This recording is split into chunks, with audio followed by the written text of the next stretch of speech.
I am Vivek Singhal from tradingwithvivek.com और आज हम बात करने वाले हैं अतुल ऑटो लिमिटेड की। और अतुल ऑटो लिमिटेड में यहां पर एक अच्छी खासी अपॉर्चुनिटी नजर आती है।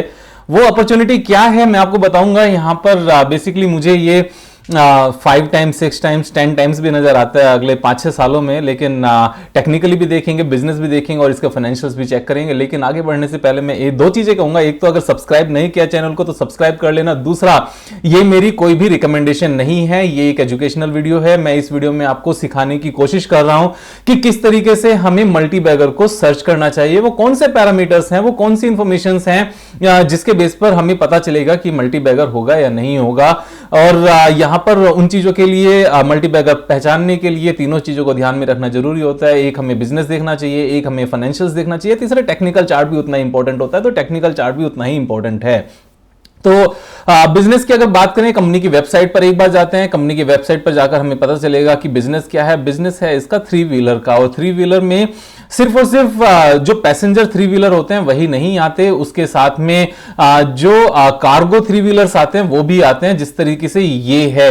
और इसमें अभी इन्होंने बैटरी ऑपरेटेड भी शुरू कर दिया। और जिस तरह से अर्बनाइजेशन जितना ज्यादा होता रहेगा ना, उतनी ज्यादा इन चीजों की डिमांड बढ़ती रहेगी। क्योंकि छोटे स्केल पर भी मार्केट्स में चीजों को डिलीवर करने के लिए बड़े ट्रक्स अलाउ नहीं होते, लेकिन छोटे टेम्पोज अलाउ होते हैं। तो यहां पर विद इन सिटी अगर आप देखोगे ना, during the day big size के ट्रक्स अलाउ नहीं होते, सिर्फ छोटे साइज के होते हैं। और छोटे साइज को अगर आपने कार्गो में पहुंचाना है तो ये चीज काम करती है। दूसरा, जो मैन पुलर रिक्शा होती थी ना, कि इंसान खुद से एक रिक्शा में डाल के सामान को उसको कैरी करता था, खींचता था, वो चीजें बंद हो रही हैं। क्योंकि ये चीजें फिजिबल हो गई है। छोटे स्केल पर लोन भी मिल जाते हैं, छोटे स्केल पर।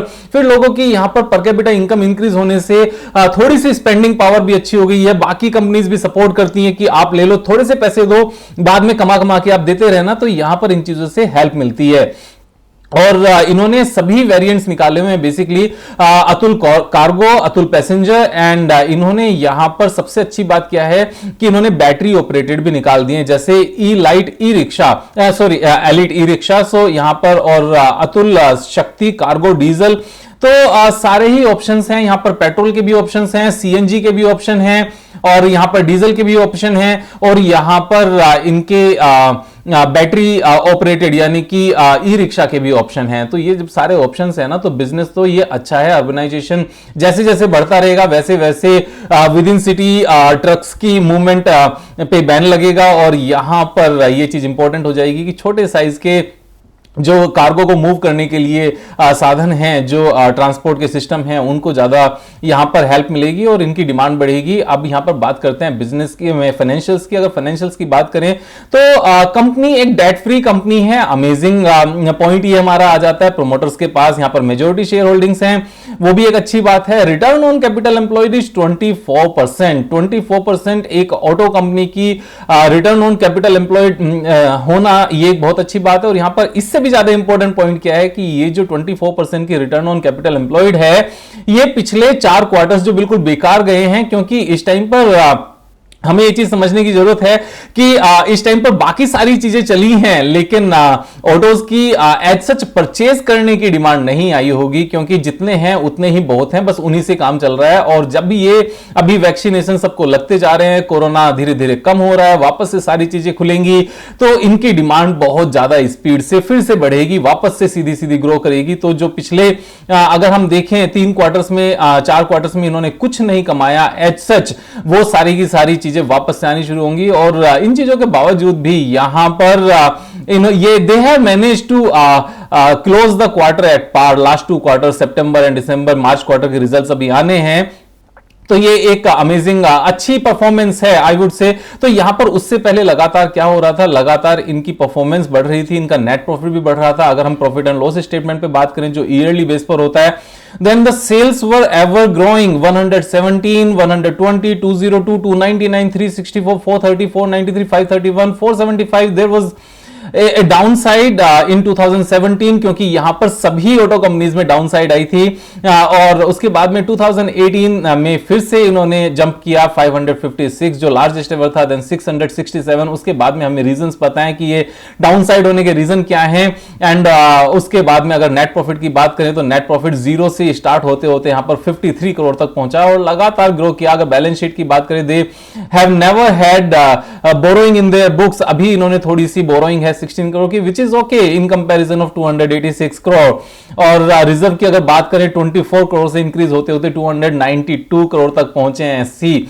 इन्होंने कंपनी के पैसे को मैनेजमेंट ने यहां पर 12 टाइम्स कर दिया है ड्यूरिंग दिस पीरियड, बहुत अच्छी बात है ये। और फिक्स्ड एसेट्स यहां पर they have always increase the capacity, 30 crore से 42 करोड़ हुआ, 42 करोड़ के आसपास चलता रहा, then they have another increased, उसके बाद में फिर से इन्होंने इंक्रीज किया, 79 करोड़ हो गया, फिर 85 करोड़ हो गया, फिर उसके बाद में 94 करोड़ हो गया, और अभी जो ये 134 करोड़ CWIP में है। आप इस चीज को समझ कर देखो, I am fascinated with this, जो ये 134 करोड़ यहां पर लिखा हुआ है ना CWIP में, जब ये वापस से ऊपर, जब ये पूरी कैपेसिटी इंस्टॉल हो जाएगी और 92 करोड़ तक पहुंचेंगे, तब आप देखना कितना मजा आएगा। यहां पर जो सेल्स है, आप समझो 92 करोड़ के फिक्स्ड एसेट से जब इतनी सेल्स है, तो जब 134 करोड़ इसमें ऐड हो जाएगी और ये 220 के आसपास जब पहुंच जाएगी, तो कितनी ज्यादा सेल्स होगी, यहां से डबल हो जाएगी, लास्ट जो हाईएस्ट एवर था ना उससे डबल बैठेगी, और जो नेट प्रॉफिट है वो 100 करोड़ के आसपास कब आ जाएगा पता भी नहीं चलेगा। अब जब 100 करोड़ के आसपास ये पूरा आ जाएगा नेट प्रॉफिट, अभी कंपनी कितने की चल रही है, मार्केट कैप इज ओनली 400, और 100 करोड़ के आसपास का नेट प्रॉफिट यहां पर नजर आता है। एक और पॉइंट यहां पर क्या है, अगर बैलेंस शीट हमने देख लिया, शेयर होल्डिंग पैटर्न हम देखते हैं, तो यहां पर प्रोमोटर्स ने अपनी होल्डिंग में कोई इंपैक्ट नहीं लेकर आए, कोई डिफरेंस नहीं है। DII ने जरूर यहां पर सेल किया था, बिकॉज पैंडेमिक में उनको यह चीज समझ में आ गई थी कि यहां पर अगले 3-4 क्वार्टर अच्छे नहीं आएंगे, तो शायद निकल गए हों, लेकिन शायद निकलने का शायद अब यहां से वापस से उल्टा भी स्टार्ट हो जाएगा, वापस से बढ़ना शुरू हो जाएगा, और नहीं भी हो तो कुछ समझदार लोग जरूर खरीद लेंगे, अगर फंड मैनेजर्स नहीं परचेज करेंगे। उसके बाद में जब हम यहां पर टेक्निकल एनालिसिस की बात करते हैं, तो जो पीक परफॉर्मेंस थी यहां पर शेयर प्राइस की, अगर उसको एक बार देखें कि पीक में ये यहां पर कहां ट्रेड करता था, इसने जो पीक बनाया था 713 के आसपास बनाया था। Now this share price is coating 186, तो ये यहां तक अगर पीक तक पहुंचेगा ना, तो पीक तक पहुंचते पहुंचते यहां से 283% का गेन है ये। और यहां पर जब इनकी कैपेसिटी यहां पर डबल ऑलमोस्ट किसी भी टाइम पर यहां पर इनकी प्रोडक्शन स्टार्ट हो जाएगी, जो यहां पर CWIP में है दिखा रहे हैं, जो अंडर इंस्टॉलेशन कैपेसिटी है, जब ये पूरी इंस्टॉल हो जाएगी और जब सेल्स यहां से डबल से ज्यादा होगी और नेट प्रॉफिट डबल से ज्यादा होंगे, तो समझो यहां से अगर पीक परफॉर्मेंस देखें तो 700 का डबल से ज्यादा, यानी कि 1500 के आसपास का प्राइस बैठता है। Now it is quoting at 186, तो 1500 अगर 186 से पहुंचता है तो 7-8 गुना यहां से प्राइस होता है, 7-8 टाइम्स होता है। तो यहां पर, और ऐसी बात नहीं है कि पहले ऑपरेटर इसको लेकर नहीं चले, ऑपरेटर ने जब पहले इसकी रैली शुरू की थी ना, तो आप ये देखो कि किस स्पीड से यहां से रैली आई थी, यहां से पिक किया था और यहां तक सिर्फ और सिर्फ 1.5 ईयर हुए थे, 514 डेज थे, एंड 854% का यहां पर गेन था, 9.5 गुना यहां से शेयर प्राइस हुआ था, 8.5 टाइम्स तो यहां पर नेट प्रॉफिट इनका इंक्रीज हुआ था। मींस यहां पर शेयर प्राइस की परफॉर्मेंस की बात कर रहा हूं, यहां पर मैं रिजल्ट्स की परफॉर्मेंस की बात नहीं कर रहा हूं। तो यहां से वापस से जब चलना शुरू करेगा तो किसी को भी एक्चुअल में ये फैसिनेट करे, मुझे तो बहुत फैसिनेट किया हुआ है इसने। और मैं डिस्क्लेमर के लिए बता दूं, मैंने कुछ शेयर्स परचेज किए हुए हैं, अगर मैं किसी दूसरे शेयर को निकालूंगा तो इसको मैं जरूर परचेज करूंगा। और कहां तक परचेज करूंगा, मैं इसको जो रिसेंट हाई था 217 यहां तक मैं लगातार बाय करता रहूंगा, उसके बाद में चार्ट पैटर्न के ऊपर डिपेंड करेगा, लेकिन इस प्राइस पर तो ये अमेजिंग है। और जो ये रिसेंट हाई है ना, ये रिसेंट हाई भी कोई छोटा नहीं है, ये भी अच्छे खासे पैसे हैं, मैं आपको बता दूं, जो कुछ ही दिनों में कभी भी आ सकते हैं। मींस कुछ ही दिनों से मतलब 1-2 महीने से होता है, 16.57% की बात है। और प्री पैंडेमिक लेवल जो है यहां पर ये एक्चुअल में एक शोल्डर है, ये पूरा हेड बनेगा, फिर शायद शोल्डर बने हल्का सा, फिर निकल जाए तो इसके डबल का तो टेक्निकल इंडिकेटर्स वैसे ही बैठते हैं। एनीवेज वो कैसे बनेंगे, किस तरीके से बनेंगे बाद में देखेंगे। अभी तो मुझे यहां से मल्टीबैगर नजर आता है कम से कम 6-7 गुना, 6-7 टाइम्स का मल्टीबैगर नजर आता है। लेकिन जब 6-7 टाइम्स की बात करते हैं और अगर उसके लिए हमें 4-5 ईयर्स देने भी पड़े, so it doesn't make any difference. Anyways in a single trade we are going to make big money.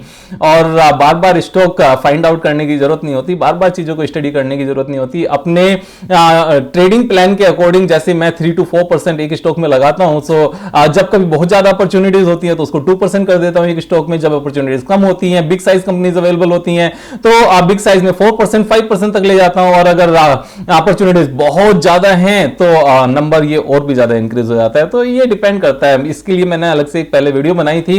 तो हमें सिस्टमेटिक प्लान के हिसाब से सारी चीजें करनी चाहिए। यहां भी यही चीज अप्लाई होती है। दोस्तों के साथ शेयर कर लेना और इस वीडियो से एनालिसिस के बेस पर अपनी तरफ से भी कोशिश करना कि कौन कौन से पैरामीटर मैंने इसमें बताए थे उनको नोट डाउन करना और मजे करना। Thank you so much, have a nice day.